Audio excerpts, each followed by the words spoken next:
Hi friends, मैं हूं मानव। Welcome two movie show भी। दोस्तों ओके कंप्यूटर का जैसे ही ट्रेलर आया था वो इंस्टेंटली काफ़ी अच्छा रिस्पांस गार्नर किया था। वो इसलिए किया था क्योंकि काफ़ी सारे लोग जानना चाहते हैं कि हमारी टेक्नोलॉजी 2031 में क्या होगी, और स्पेसिफिकली हमने फ्यूचर वर्ल्ड हॉलीवुड में तो देखा है कि उनका वर्ल्ड कैसे होने वाला है, पर हमने इंडिया का वर्ल्ड शायद अभी भी बहुत अच्छे तरीके से नहीं देखा है, किसी भी फिल्म मेकर ने या फिर सीरीज़ ने अच्छे से नहीं दिखाया। तो दोस्तों मैं काफ़ी ज़्यादा एक्साइटेड था इस सीरीज़ को लेके। तो आओ देखते हैं कि ये हमारे जो फीलिंग्स इसने इग्नाइट कर दी है ट्रेलर ने, उसके ऊपर खरा उतरता है कि नहीं।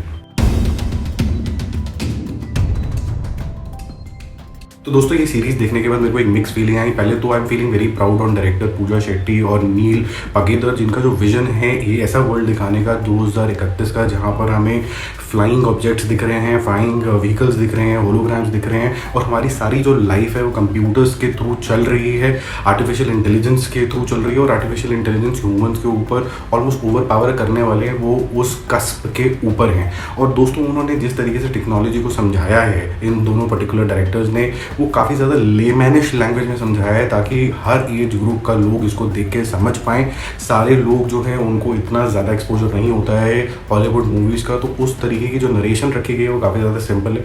एक चीज़ मुझे और दोस्तों काफ़ी अच्छी लगी कि जिस तरीके का सेटअप दिखाया गया 2031 के अंदर, चाहे वो लॉज हों, चाहे वो आर्टिफिशियल इंटेलिजेंस की कंपनीज़ हो, और उनको एथिकली क्या क्या चीज़ों का ध्यान रखना चाहिए, ये जो सारा का सारा नरेशन है ये दोस्तों उन्होंने काफ़ी ज़्यादा ह्यूमर के अंडर रखा है ताकि आप इसको और भी अच्छे से गहराई से समझ पाएँ। और जो ह्यूमन वैल्यूज़ हैं, जैसे ह्यूमन सोचते हैं, उनकी अच्छाई, उनका थोड़ा बहुत कमीनापन, sorry to use that language, ये जो सारा का सारा मुद्दा है दोस्तों ह्यूमर के थ्रू डिलीवर किया गया है। तो आप कहीं ना कहीं इसको ये कह सकते हैं कि ये एक सटायर है कि कैसे ह्यूमन सोचते हैं। अब जैसे मैंने कहा दोस्तों, बैक टू द स्टोरी एक काफ़ी ज़्यादा ब्रेव स्टोरी है, और इसके अंदर हम देखेंगे फ्यूचर में एक कार की टक्कर से, एक ऑटोमेटेड कार है जो सेल्फ ड्रिवन कार है, उससे एक टक्कर हो जाती है, और विजय वर्मा जिन्होंने साजन कुंडू का रोल प्ले किया है, वो एक गीकी तरीके का इंसान है, कुछ इन्वेंशंस भी करी हैं, गेमर है, वो खाली पड़ा हुआ था और उसको बुलाया गया कि आप इन्वेस्टिगेशन करिए कि ये कार जो कि नॉर्मली इतनी एथिकली या प्रोग्राम्ड है, इसने किसी को, एक पेडेस्ट्रियन को कैसे मार दिया। And he is joined by Radhika Apte जो कि एआई एक्सपर्ट है, और जिसका मानना है एआई जो है वो ह्यूमंस का नुकसान नहीं कर सकते हैं। अब इन दोनों को मिलकर ये फाइंड आउट करना है कि ये जो एक्सीडेंट हुआ है तो ये ग्लिच है या फिर किसी ने इसका मर्डर किया है। तो आप जो सीरीज़ में आगे जैसे देखते हैं कि कैसे कैसे डिस्कवरीज होती हैं कि क्या ये मर्डर था या फिर ये जेन्युइनली ग्लिच था। आप ट्रेलर में भी शायद राधिका आप्टे का, इफ़ आई रिमेंबर करेक्टली, एक पर्टिकुलर स्नैपशॉट है जिसमें वो बोलती है कि शायद ये गाड़ी जो है हैक हुई हुई है। तो आपको ज़्यादा नहीं बताऊंगा, आपका मज़ा किरकिरा हो जाएगा।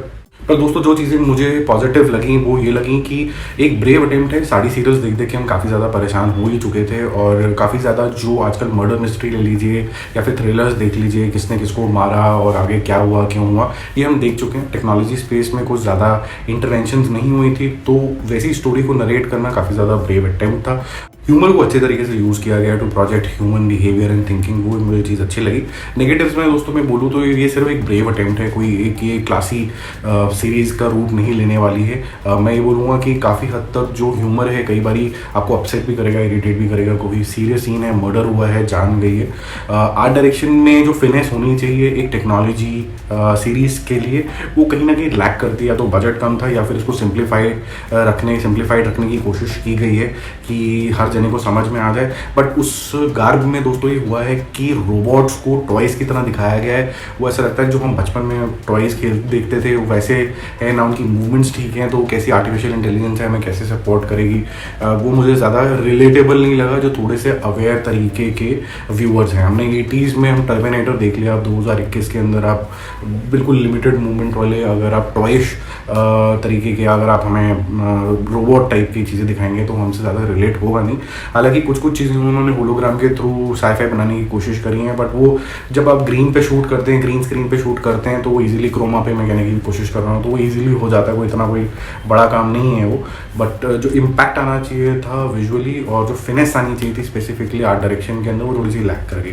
तो दोस्तों मेरे हिसाब से ये एक B+ वाली सीरीज़ है जिसका जो सोल है वो बहुत ज़्यादा स्ट्रॉन्ग है, बट एग्जीक्यूशन काफ़ी ज़्यादा पुअर रह गई, मैं ये बोलूँगा। वन टाइम वॉच तो दोस्तों है, सिर्फ 6 एपिसोड हैं, तो आप जल्दी से इसको कंप्लीट कर सकते हो। ठीक ठाक आपको मज़ा आएगा, सिंपल रखिए उन्होंने। सी यू, बाय।